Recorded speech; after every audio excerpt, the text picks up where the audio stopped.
Beaches are normally packed right now for Memorial Day weekend, and even during this pandemic, some still appear to be. Erica Ferrando went to Bay St. Louis, where many from New Orleans visit for a close getaway.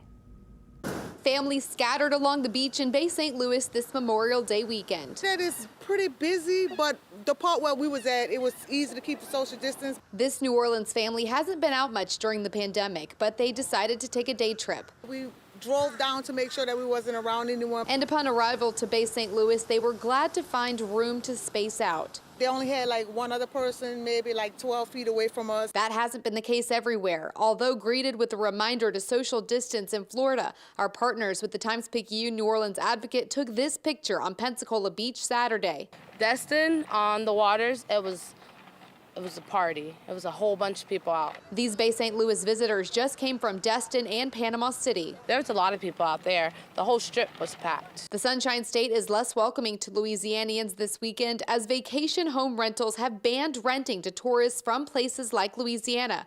Upon entering the state, drivers have to fill out a screening form. Mississippi and Alabama beaches don't have the same restrictions. I spoke with the mayor of Bay St. Louis over the phone. He says they haven't had any problems all weekend. In fact, he says having these extra visitors in has been a good boost for their downtown, with more people visiting their restaurants and businesses. I think a lot of people are starting to come out and, feel real comfortable and stuff now. I'm still kind of scared. But her family brought masks and kept their distance from others, following guidelines to keep her family safe. In Bay St. Louis, Erica Ferrando, Eyewitness News.